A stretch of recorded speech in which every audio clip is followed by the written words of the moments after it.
Chennai super കിങ്സിനെതിരെ വാങ്കഡയിൽ നടന്ന മത്സരത്തിന് ശേഷം മുംബൈ ഇന്ത്യൻസ് ക്യാപ്റ്റനായ ഹാർദിക് പാണ്ഡ്യ പറയുന്നുണ്ട്, ഇനി കുറച്ച് കടുത്ത തീരുമാനങ്ങൾ എടുക്കേണ്ടി വരുമെന്ന്.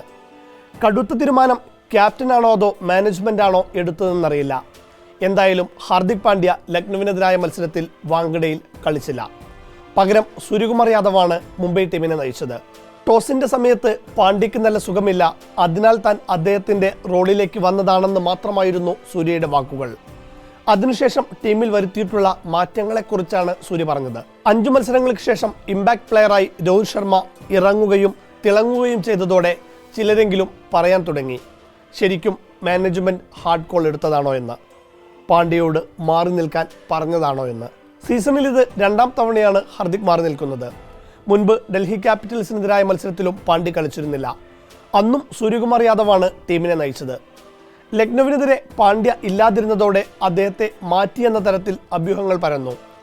ആ മത്സരശേഷം പ്രസ് കോൺഫറൻസിനെത്തിയ പ്ലെയർ ഓഫ് ദ മാച്ച് കൂടിയായ റയാൻ റിക്കൽട്ടൺ പാണ്ഡ്യയെക്കുറിച്ച് പറഞ്ഞത് ഇങ്ങനെയാണ്: പാണ്ഡ്യ എപ്പോൾ തിരിച്ചു വരുമെന്ന് എനിക്കറിയില്ല. അദ്ദേഹത്തിന് പുറംവേദനയാണെന്ന് ഇന്ന് ഉച്ചയ്ക്ക് ശേഷമാണ് ഞാൻ അറിഞ്ഞത്. അതെത്ര ഗുരുതരമാണെന്നും എനിക്കറിയില്ല. റായ്പൂരിൽ റോയൽ ചലഞ്ചേഴ്സ് ബാംഗ്ലൂരിനെതിരായ മത്സരത്തിന് പോകുമ്പോൾ അദ്ദേഹം ടീമിനൊപ്പം ഉണ്ടാകുമെന്നാണ് ഞാൻ കരുതുന്നത്, റിക്കൽട്ടൺ പറയുന്നു. അതേസമയം ക്യാപ്റ്റൻ മാറിയപ്പോൾ തന്നെ ടീമിലെ അന്തരീക്ഷമാകെ മാറിയെന്നാണ് ആരാധകർ പറയുന്നത്. സീസണിൽ ക്യാപ്റ്റൻ എന്ന നിലയിലും പ്ലെയർ എന്ന നിലയിലും വമ്പൻ പരാജയമാണ് ഹാർദിക്. ഹാർദിക്കിൻ്റെ പല ഇടപെടലുകളിലും സീനിയർ താരങ്ങൾ അടക്കമുള്ളവർക്ക് വലിയ ആക്ഷേപവുമുണ്ട്. രോഹിത്തിനും ബുംറയ്ക്കുമെതിരായ പെരുമാറ്റമൊക്കെ ആരാധകർക്കിടയിൽ വലിയ രീതിയിൽ ഹേറ്റേഴ്സിനെ ഉണ്ടാക്കിയിട്ടുണ്ട് ഹാർദിക്കിന്. പെർഫോമൻസിലേക്ക് നോക്കിയാൽ 8 മത്സരങ്ങളിൽ നിന്ന് 146 റൺസും 4 വിക്കറ്റും മാത്രമാണ് സമ്പാദ്യം.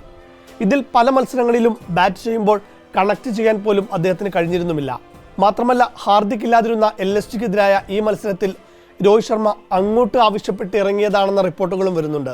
ഡ്രസ്സിംഗ് റൂമിൽ വെച്ച് അപ്പറൂരി രോഹിത് ഇമ്പാക്ട് പ്ലെയറായി ഇറങ്ങാൻ ഒരുങ്ങുമ്പോൾ തന്നെ വലിയ രീതിയിലാണ് ആരാധകർ അത് ഏറ്റെടുത്തത്. സൈഡ് സ്ക്രീനിൽ വെച്ച് രോഹിത്തിനെ കാണിച്ചപ്പോഴെല്ലാം ആവേശം ഉച്ചസ്ഥായിലായിരുന്നു. ഞാൻ കണ്ടടോ എൻ്റെ ആ പഴയ ഹിറ്റ്മാനെ എന്ന മൂഡിലായിരുന്നു മുംബൈ ആരാധകരെല്ലാം. മുഹമ്മദ് ഷമിയെയും ആവേശ് ഖാനെയുമെല്ലാം എടുത്തിട്ട് തൂക്കിയ ഹിറ്റ്മാൻ്റെ സിക്സറുകൾ ആ ലേസി എലഗൻസ് എത്രത്തോളം ബ്യൂട്ടിയാണെന്നും കാണിച്ചു തന്നു.